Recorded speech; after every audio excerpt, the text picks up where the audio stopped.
पुनर्जन्म लेने के बाद मैंने सबसे पहला काम किया, मैंने अपने आखिरी 10 लाख रुपए एक बूढ़े भिखारी को दे दिए। बदले में उसने मुझे 1000 साल पुराना कछुआ दिया। पिछली जिंदगी में जब भयंकर गर्मी का प्रलय आया था, यही कछुआ बदल गया था। ये हमें साफ पानी देता था और हमारे आसपास का तापमान भी कम रखता था। मुझे लगा था कि हम सब बच जाएंगे, लेकिन मेरी पत्नी ने चोरी छिपे उस कछुए से अपना रिश्ता बना लिया। फिर उसने मुझे घर से निकाल दिया। मैं तेज धूप में तड़प तड़प कर मर गया। अब जब मुझे दूसरी जिंदगी मिली तो मैंने सबसे पहले उस कछुए को छिपा दिया। इस बार मैं चाहता था कि वही लोग धूप में जलें जिन्होंने मुझे मरने के लिए छोड़ दिया था। मैं कछुए को अपनी जेब में रखकर खाली हाथ घर पहुंचा। मेरी पत्नी गुस्से में बोली, मैंने तुमसे बर्ड्स नेस्ट खरीदने को कहा था, कहाँ है? अगर आज मुझे बर्ड्स नेस्ट और गोजी का सूप नहीं मिला तो तुम्हें भी खाना नहीं मिलेगा। मैंने जेब से एक मुड़ा हुआ कागज निकाला। उसे असली बर्ड्स नेस्ट कभी देखा ही नहीं था। वह बोली, क्या यह बर्ड्स नेस्ट है? मुझे बेवकूफ बना रहे हो। मैंने कहा, यही असली है, दुकान वाले का खास सामान था। मैंने बहुत विनती की, तब जाकर उसने मुझे सस्ते में दिया।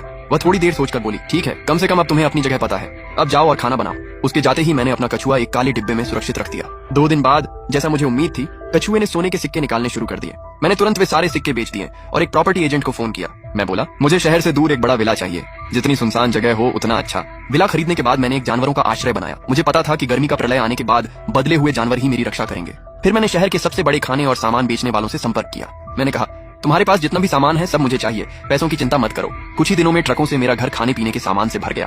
फिर मैंने एक इंजीनियर को बुलाया और अपने विला में छोटा बिजली बनाने वाला स्टेशन बनवाया। काम पूरा होते ही मैंने बहुत सारे फ्रिज खरीद लिए, उनमें मांस, फल और सब्जियां भर दी। फिर मैंने बहुत सारी आवारा बिल्लियों और कुत्तों को अपनाया। एक दिन मैं एक नई बिल्ली को खाना खिला रहा था।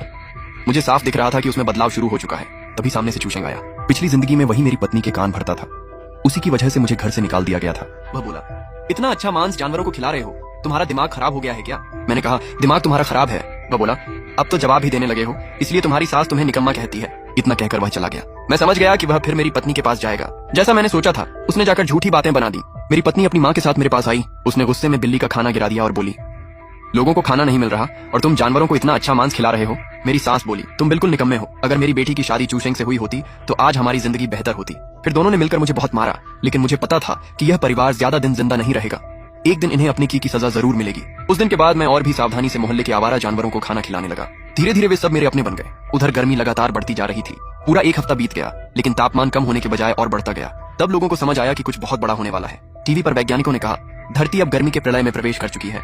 कई जानवरों में बदलाव शुरू हो गया है। अगर इंसान इस समय को पार कर गया तो दुनिया पूरी तरह बदल जाएगी। यह खबर सुनते ही लोग खाने का सामान जमा करने लगे। कुछ ही दिनों में बाजार खाली हो गए। अब 1 किलो अनाज की कीमत सोने जितनी हो गई थी। घर में खाना कम था, इसलिए मेरे सास ससुर मुझे और भी बोझ समझने लगे। तभी मेरी पत्नी का पहला प्यार क्यूशेंग हमारे घर आया। उसके घर का खाना खत्म हो चुका था। मेरी पत्नी ने बिना सोचे उसे अंदर बुला लिया। वह बोली, चिंता मत करो, हमारे पास अभी काफी खाना है।